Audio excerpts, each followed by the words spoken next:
उम्मीद है आप सब अच्छे से होंगे, ठीक होंगे। मेरा नाम है आकिब रसूल। तो आज के इस सेशन में हम डिस्कस करेंगे crops of India.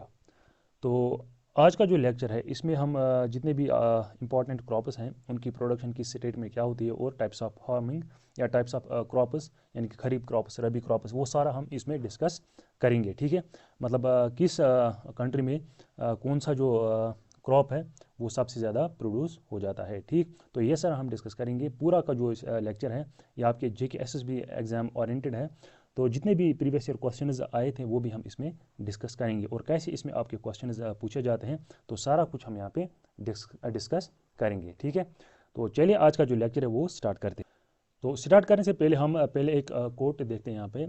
It was one said cultivators of the earth are the most valuable citizen, यानी कि जो कल्टिवेटर्स यानी कि जो एग्रीकल्चर प्रोफेशन के साथ वाबस्ता होंगे उनको क्या कहते हैं, ये मोस्ट वेलेबल सिटीजन्स होते हैं एक नेशन के। ठीक, क्यों? Because they are the most vigorous, यानी कि हम अगर यहाँ पे बात करेंगे दे आर स्ट्रॉन्ग यानी कि फुल ऑफ एनर्जी, या हेल्दी की हम हेल्थ की हम बात करें यानी कि वो हेल्दी भी होते हैं, एंड द मोस्ट इंडिपेंडेंट भी यही कल्टिवेटर्स होते हैं। ठीक, और ये क्या होते हैं, और मोस्ट मॉरली एक्सीलेंट भी होते हैं या नोबल पर्सनस भी होते हैं। तो इस वजह से इनको कहा जाता है कि they are the most valuable citizens. ठीक, तो चलिए आज का जो लेक्चर है वो स्टार्ट करते हैं। तो अगर हम यहाँ पे देखेंगे, देखिए हम यहाँ पे वही टॉपिक से डिस्कस करेंगे जो आपके जेके एसएसबी एग्ज़ाम के लिए जो इंपॉर्टेंट रहने वाले हैं। तो सिर्फ हम वही टॉपिक्स यहाँ पे डिस्कस करेंगे। देखिए अगर हम टाइप्स ऑफ फार्मिंग की बात करेंगे तो बहुत सारे टाइप्स ऑफ फार्मिंग है। फॉर एग्जांपल अगर हम on the base of moisture की हम बात करेंगे तो वो इरीगेटेड एंड रेनिफाइड टाइप्स ऑफ, दो टाइप्स ऑफ फार्मिंग, कौन सी? इरीगेटेड और रेनिफाइड। इसी तरह अगर हम सॉइल मॉइस्चर की बात करेंगे तो dry land farming, wet land farming. ठीक, तो ऐसे बहुत सारे यहाँ पे टाइप्स ऑफ फार्मिंग है, लेकिन हम यहाँ पे ओनली 2 टाइप्स ऑफ फार्मिंग जो है वो यहाँ पे डिस्कस करेंगे, जो किस पे बेस्ड है? मेथड ऑफ कल्टीवेशन, यानी कि कौन सा मेथड हम यहाँ पे यूज़ करेंगे। Method of cultivation, method of cultivation यानी कि कौन सा मेथड हम यूज़ करेंगे, करते हैं किसके लिए? Cultivation of crops. उस बेसिस पे हम यहाँ पे 2 टाइप्स ऑफ फार्मिंग जो है वो यहाँ पे डिस्कस करेंगे। तो पहला है यहाँ पे सब्सिस्टेंस फार्मिंग। कौन सी? Subsistence farming.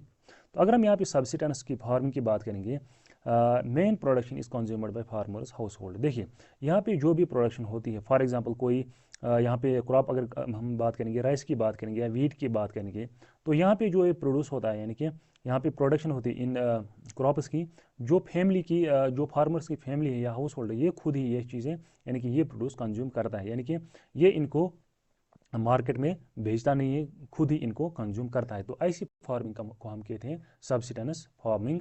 ये कौन सी फार्मिंग है जिसमें जो प्रोडक्शन है ये कंज्यूम कौन करता है? फार्मर्स हाउस होल्ड, यानी कि खुद ही ये कंज्यूम करते हैं। ठीक, it is a slash and burn agriculture, इसको हम स्लैश एंड बर्न एग्रीकल्चर भी कहते हैं। ठीक, तो इस नाम से भी इसको जाना जाता है, यानी कि इसके बहुत सारे नाम हैं वो हम आगे देख लेंगे।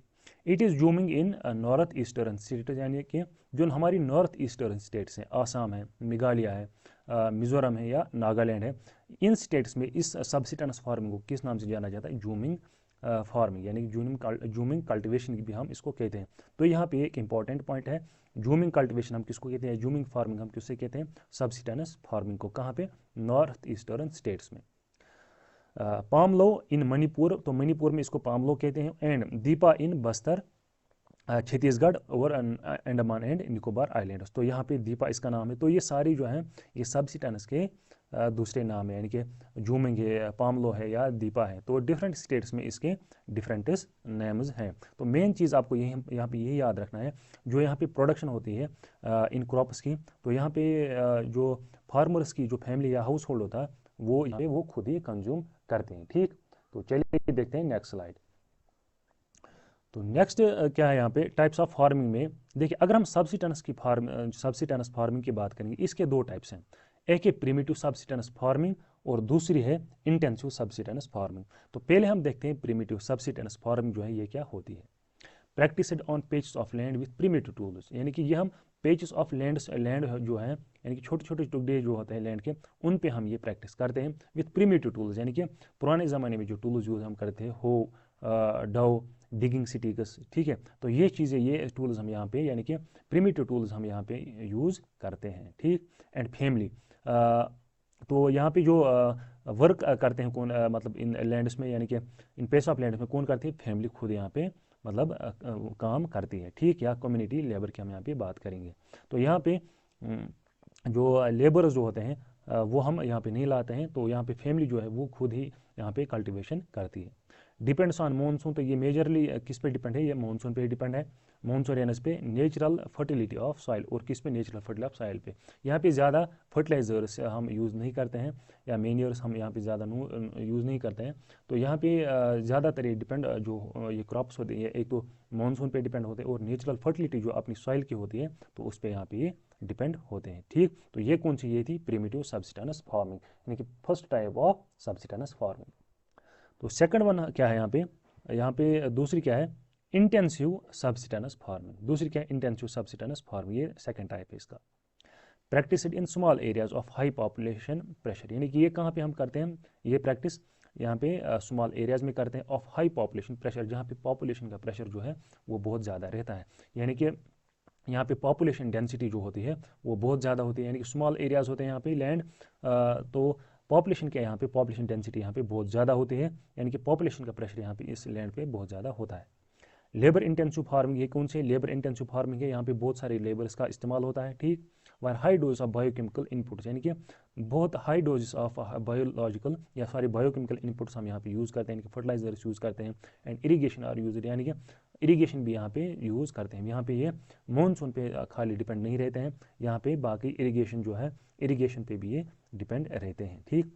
There is enormous pressure on agricultural land, तो यहाँ पे बहुत प्रेशर रहता है किस पे, इस एग्रीकल्चरल लैंड पे, क्यों, क्योंकि यहाँ पे पॉपुलेशन का प्रेशर जो है वो यहाँ पे ज़्यादा रहता है, तो यहाँ पे एग्रीकल्चरल लैंड पे भी बहुत ज़्यादा प्रेशर रहता है इस वजह से, ठीक है। तो देखते हैं सेकंड टाइप, यानी कि सब्सिस्टेंस के बाद कमर्शियल फार्मिंग। दूसरा क्या है, कमर्शियल फार्मिंग। तो देखेंगे कमर्शियल फार्मिंग क्या होती है। Use of higher dose of modern inputs, यानी कि यहाँ पे high dose of modern inputs हम यूज़ करते हैं, for example HYV seeds. HYV क्या होते हैं, हाई यील्ड वैरायटी सीड्स, जो कि वीट के होते हैं या बाकी क्रॉप्स के होते हैं। HYV यानी कि high yield variety seeds. Chemical fertilisers हम यहाँ पे बहुत ज़्यादा यूज़ करते हैं, इंसेक्टिसाइड्स यूज़ करते हैं, ठीक है, जो किनको किल करते हैं, इंसेक्ट्स को या पेस्ट्स को के लिए पेस्टिसाइड्स, ठीक है। तो ये सारी चीज़ें हम यहाँ पे यूज़ करते हैं किसमें, कमर्शियल फार्मिंग में। HYV seeds, chemical fertilisers, insecticides या पेस्टिसाइड्स। तो अगर यहाँ पे बात करेंगे, rice is a commercial crop in Haryana and Punjab.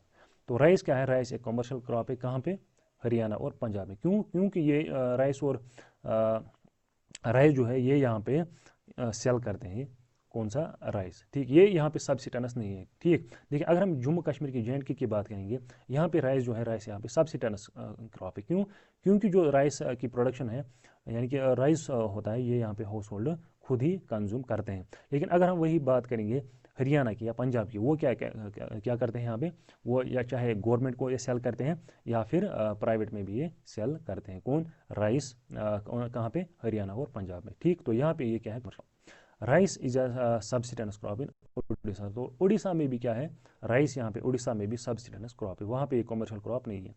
तो यहाँ पे हम ये देख सकते हैं, जो राइस है, यानी कि एक ही क्रॉप डिफरेंट जगह पे कमर्शियल भी हो सकता है, किसी जगह पे सब्सिस्टेंस क्रॉप भी हो सकता है, ठीक।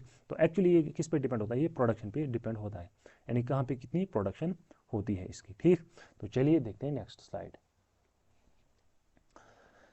तो नेक्स्ट क्या है, प्लांटेशन फार्मिंग। अगर हम यहाँ पे प्लांटेशन फार्मिंग की बात करेंगे, प्लांटेशन फार्मिंग क्या होती है, it is a type of commercial farming. ये एक टाइप है किसका, कमर्शियल फार्मिंग के एक टाइप है। Single crop is grown on a large area, यानी कि एक ही सिंगल क्रॉप हम लार्ज एरिया पे यहाँ पे कल्टीवेट करते हैं। देखिए अगर हम यहाँ पे देखेंगे कॉफ़ी, देखिए यहाँ पे कितना बड़ा ये, मतलब अगर पीस ऑफ लैंड है, यानी कि बहुत लार्ज एरिया है यहाँ पे, तो इस पे हमने सिंगल जो है क्रॉप यहाँ पे ग्रो किया है, कौन सा, टी, यहाँ पे सॉरी कॉफ़ी यहाँ पे हमने ग्रो की है। और अगर आप यहाँ पे भी देखेंगे आसाम में, यहाँ पे हमने क्या, टी की अगर हम यहाँ पे बात करें, देखिए लार्ज एरिया है, इस पे हमने सिंगल क्रॉप ग्रो किया है, कौन सा, टी। तो प्लांटेशन क्रॉप कौन से क्रॉप होते हैं, जहाँ पे हम सिंगल क्रॉप ग्रो करते हैं on a large area. Uses capital intensive inputs with the help of migrant labour. तो यहाँ पे माइग्रेंट लेबर का यहाँ पे इस्तेमाल होता है, यानी कि जो माइग्रेंट लेबर्स है वो यहाँ पे हम यूज़ करते हैं, ठीक। Produce is used as raw material in industries. तो यहाँ पे जो प्रोड्यूस निकलता है ये हम as a raw material use करते हैं, कहाँ पे, इंडस्ट्रीज में, ठीक। तो इनसे फिर डिफरेंट यहाँ पे प्रोडक्ट्स फिर बनाए जाते हैं, ठीक, इन इस प्रोड्यूसर। एग्जाम्पल क्या है यहाँ पे, टी एक प्लांटेशन क्रॉप है, कॉफ़ी है, रबर है, बैम्बू, बनाना एंड कोकोनट। तो ये एग्जाम्पल्स आपको याद रखनी, ये इंपॉर्टेंट क्वेश्चन रहेगा। ठीक, इस पे अक्सर क्वेश्चन आता है, which of the following is a plantation crop, tea, coffee, rubber, bamboo, banana या कोकोनट। तो ये एग्जाम्पल्स आप याद रखेंगे। ठीक है, तो प्लांटेशन क्रॉप क्या है, प्लांटेशन फार्मिंग क्या है, ये है टाइप ऑफ कमर्शियल फार्मिंग। ठीक है, तो यहाँ पे हम एक और कैटेगरी है, यानी कि जिनको हम कहते हैं कैश क्रॉप्स। क्या कहते हैं, कैश क्रॉप्स, जो हम बेचते हैं। ठीक है, तो इनसे हम फिर मतलब क्या कमाई एक फार्मर को हो जाती है। ठीक, कैश क्रॉप्स और एनी एग्रीकल्चरल क्रॉप्स। तो कैश क्रॉप्स क्या होती है, कोई भी एग्रीकल्चरल क्रॉप होता है, देट ए फार्मर ग्रोज, जो एक फार्मर उगाता है, not for their own consumption, अपनी कंजप्शन के लिए नहीं, but to be sold for a profit, जो ये मुनाफा के लिए मार्केट में बेचते हैं। ठीक, this kind of agriculture is contrasted with subsistence agriculture, where farmers grow food exclusively for themselves and their families to eat। तो यहाँ पे अगर हम सब्सिस्टेंस की बात करेंगे और कैश क्रॉप्स की बात करेंगे, देखिए कैश क्रॉप्स क्या करते हैं, ये सोल्ड करते हैं फॉर ए प्रॉफिट, और जो सब्सिस्टेंस फार्मिंग जो होती है, यानी कि सब्सिस्टेंस एग्रीकल्चर जो होता है, यहाँ पे फार्मर जो है ये मतलब खुद ही कंज्यूम करता है अपनी फैमिली के लिए। ठीक, तो यहाँ पे अगर हम एग्जांपल देखेंगे, कॉटन, जूट, शुगर केन या टोबैको। देखिए यहाँ पे आप देख सकते हैं कॉटन बॉल्स। तो कॉटन क्या है, यहाँ पे कॉटन एक कैश क्रॉप है, जूट, शुगर केन या टोबैको। तो ये एग्जांपल्स भी आपको याद रखनी है। तो कैश क्रॉप कौन कौन सा है, कॉटन है, जूट है, शुगर केन या टोबैको, जो फार्मर क्या करता है, सोल्ड करता है किसके लिए, टू अर्न प्रॉफिट। ठीक है, तो ये टाइप्स ऑफ क्रॉप्स या टाइप्स ऑफ फार्मिंग।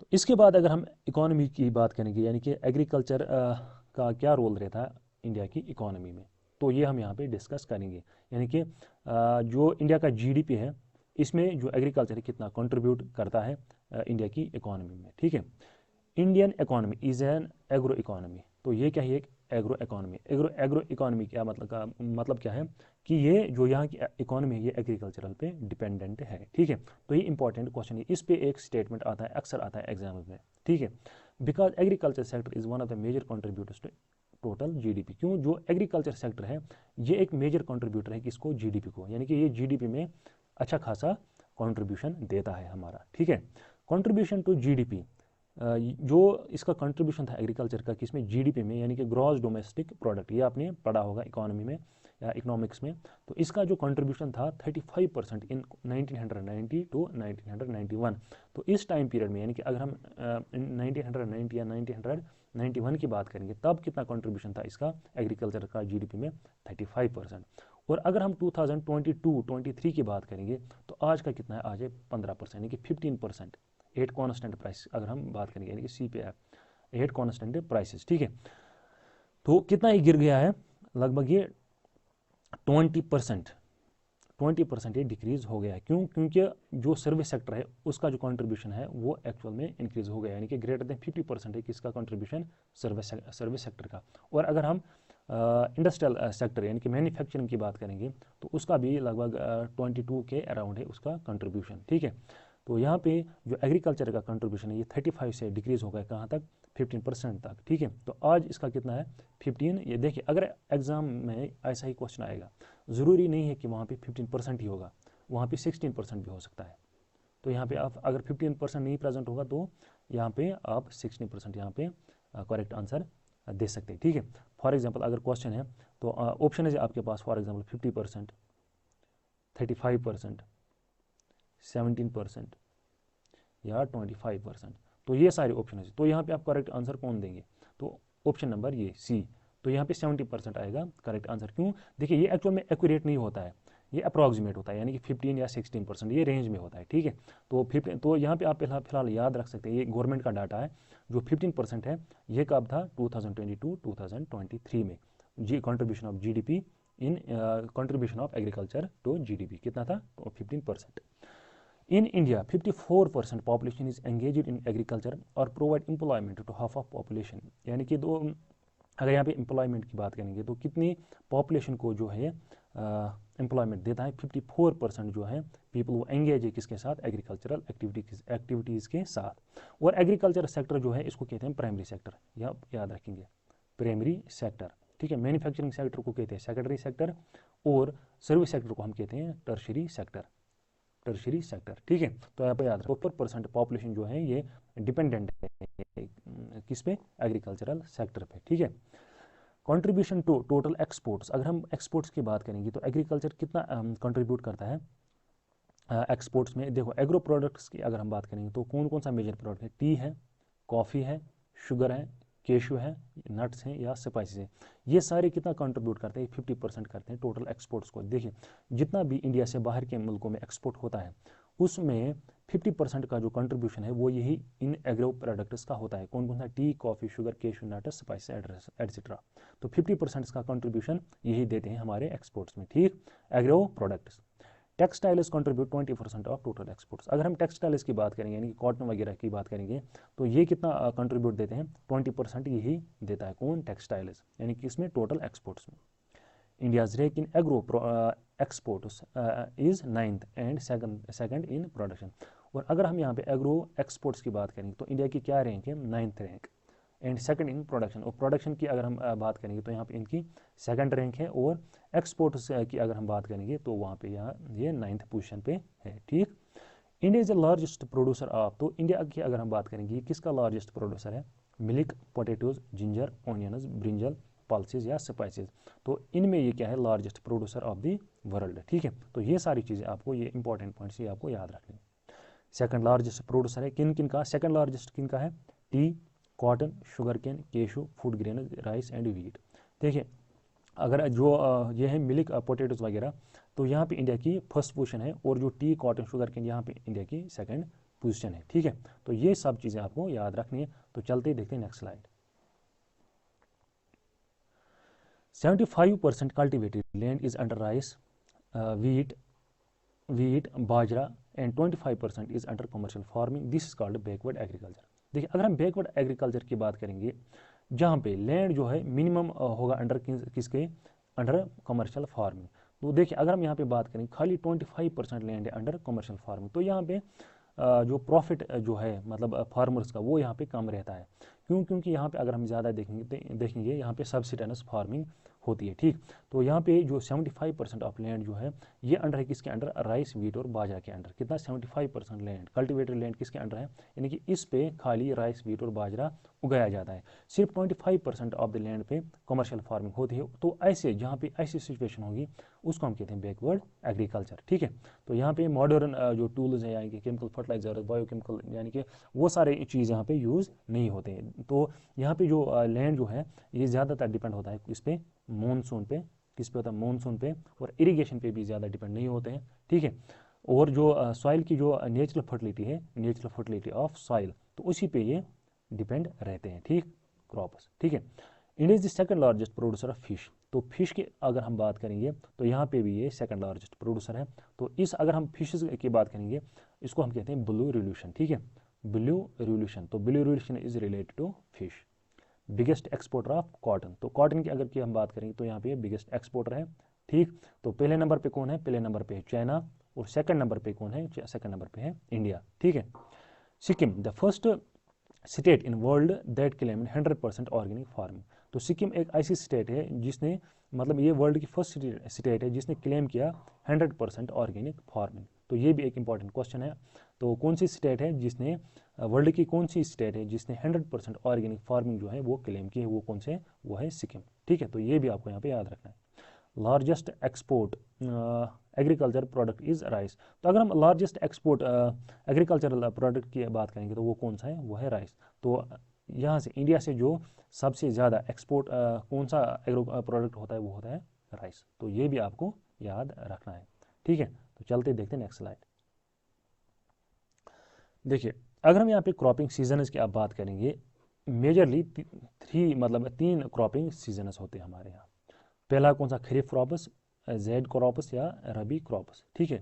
तो अगर हम यहाँ पे रबी क्रॉप्स की बात करेंगे इनका टाइम पीरियड जो रहता है वो रहता है जून टू सितंबर। कहाँ से कहाँ तक, जून टू सितंबर, coincides with south west monsoon, ठीक है। तो कब होते हैं खरीफ क्रॉप्स, जब क्या रहता है यहाँ पे इंडिया में साउथ वेस्ट मानसून। तो साउथ वेस्ट मानसून जो है ये जून में स्टार्ट होता है, यानी कि 1 जून की अगर हम बात करेंगे, ठीक है।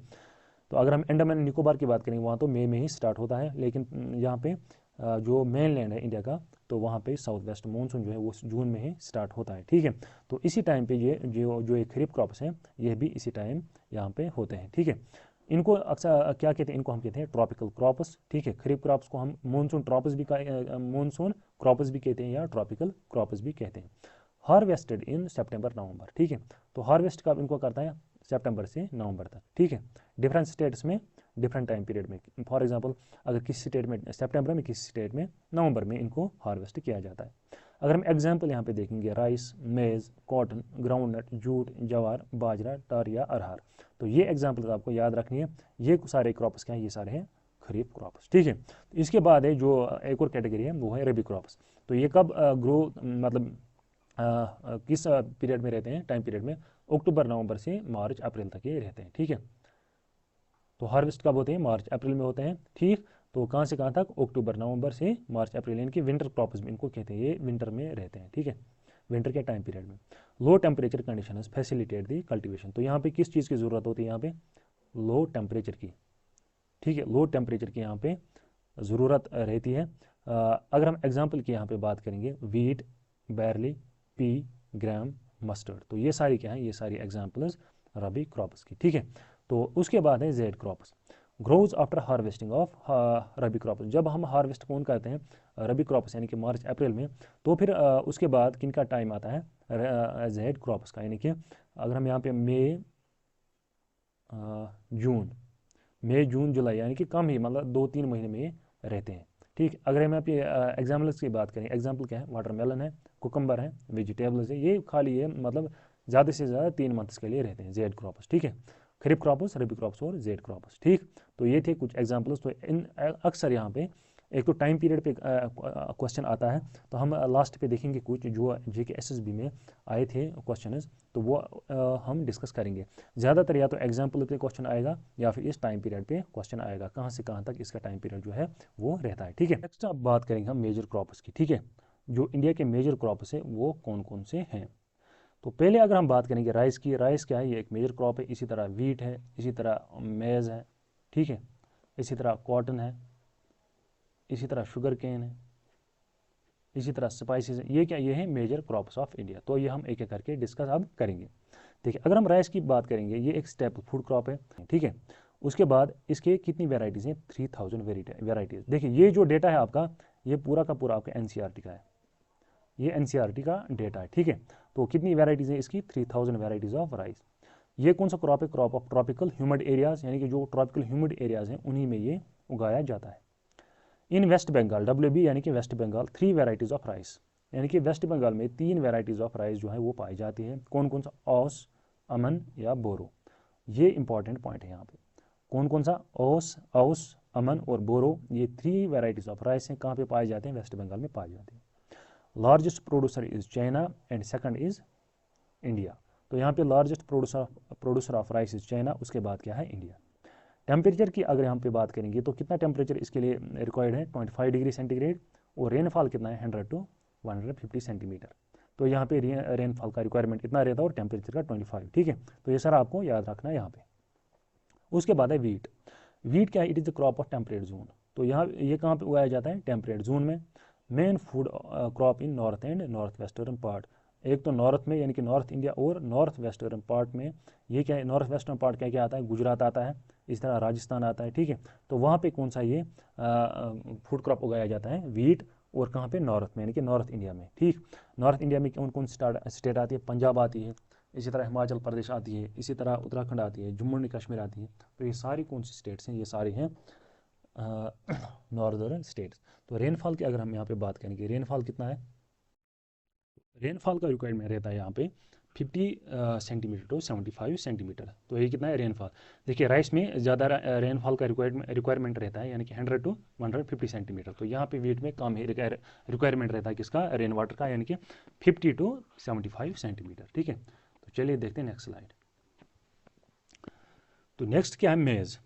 तो मेज़ की अगर हम यहाँ पे बात करेंगे, food as well as fodder crop. ये फूड क्रॉप भी है, यानी कि ये फूड भी है, या हम इसको एज ए फूडर क्रॉप भी इस्तेमाल कर सकते हैं।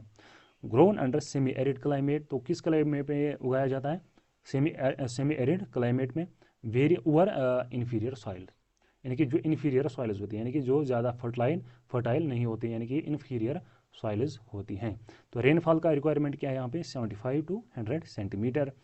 Grown all over India accept Punjab, तो पंजाब में ये उगाया नहीं जाता है, बाकी सारे इंडिया में उगाया जाता है। और eastern and north eastern states, यानी कि ईस्टर्न स्टेट्स और north eastern states. North eastern state कौन कौन सी हुई? अरुणाचल प्रदेश हुई, आसाम हुई, ठीक है, मेघालय, मिजोरम। तो इन स्टेट्स में ये उगाया नहीं जाता है सिर्फ, और पंजाब में भी ये उगाया नहीं जाता है। It is cultivation is high in southern states, तो इसकी कल्टिवेशन ज़्यादा कहाँ पे होती है? साउदर्न स्टेट्स में, यानी कि कर्नाटका में।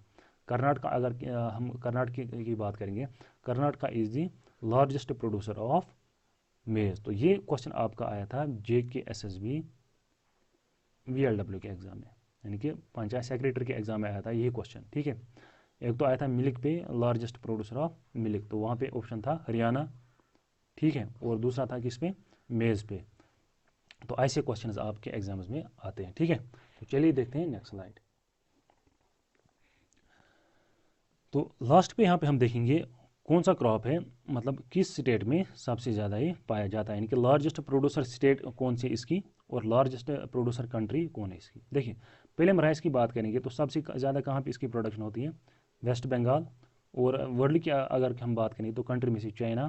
तो सेकंड नंबर कौन सी है? सेकंड नंबर पे इंडिया, सेकंड नंबर पे इंडिया। वीट कहाँ पे सबसे ज़्यादा पाया जाता है? यूपी में। उसके और कंट्री कौन सी? चाइना। और यहाँ पे भी सेकंड नंबर पे कौन सी है? इंडिया, ठीक है। मेज़ की अगर हम बात करेंगे, Karnataka is highest largest producer state, और यूएसए क्या कंट्रीज़ में से, ठीक है।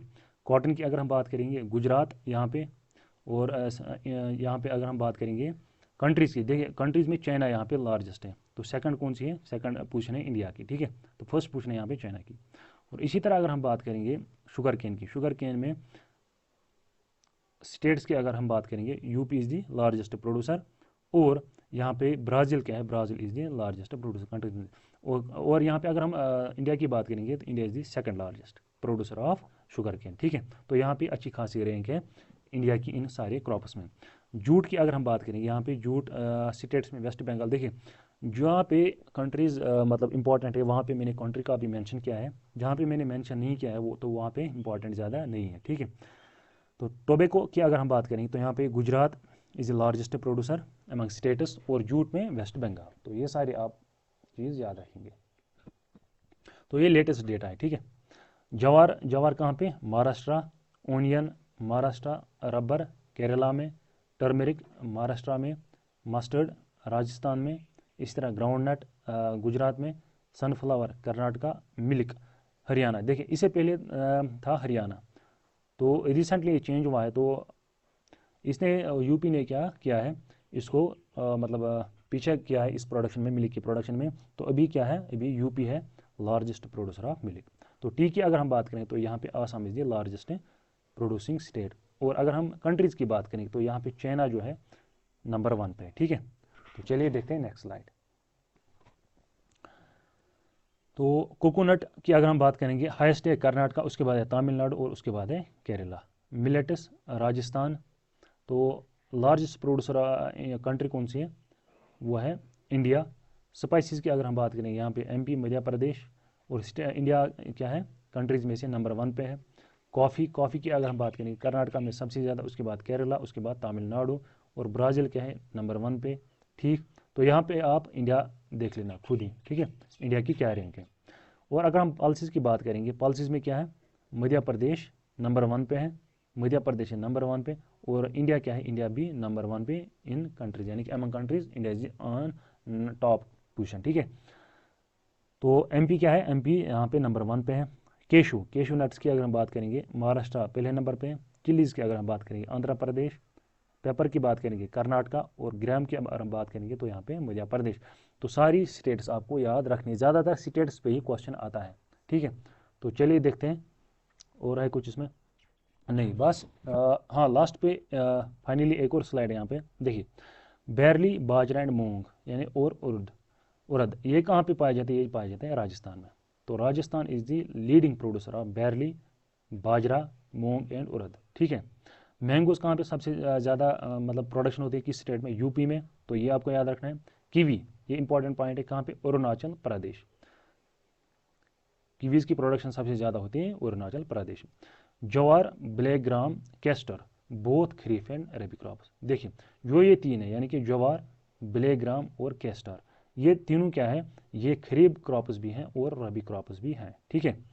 अरहर जिसको हम क्या कहते हैं, टर्बी, also called as red gram या पिजन ग्राम, इसको हम पिजन ग्राम या रेड ग्राम के नाम से भी जाना जाता है ये, ठीक। India is the largest producer of, leading producer of T. India क्या है, leading producer of T. Millets year यानी कि 2023, जो 2023 है, इसको दिया गया था क्या, millets of the year award, ठीक है, मिलेट्स ऑफ द ईयर, ठीक।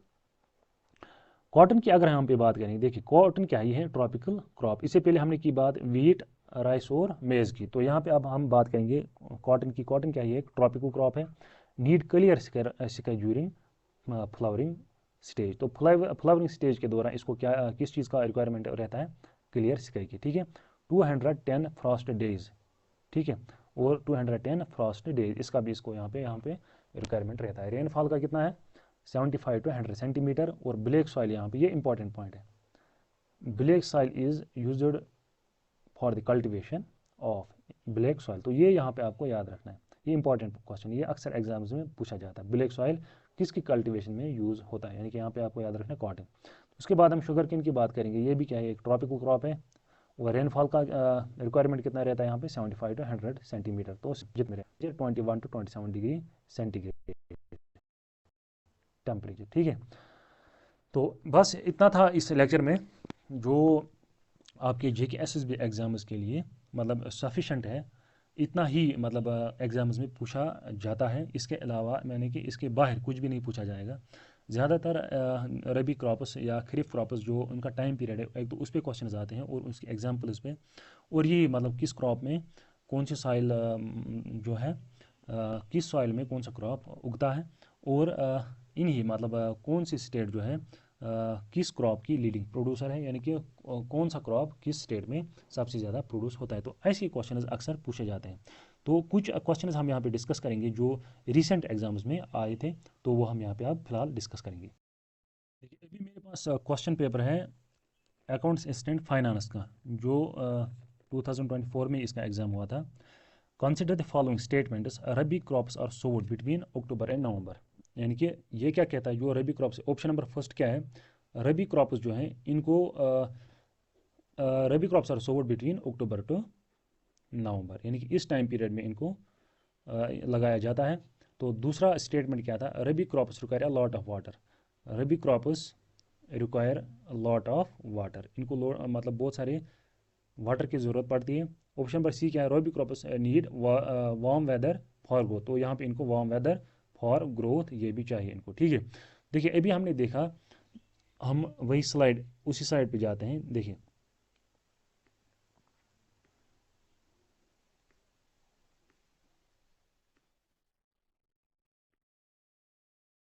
देखिए अगर यहाँ पे बात करेंगे, देखिए किस टाइम पीरियड में ये लगाए जाते हैं, अक्टूबर नवंबर टू मार्च अप्रैल। तो ऑप्शन नंबर फर्स्ट क्या है, ऑप्शन नंबर फर्स्ट है करेक्ट, ठीक है, यानी कि रबी crops are sowed between October and नवंबर। तो ऑप्शन नंबर फर्स्ट क्या है, करेक्ट।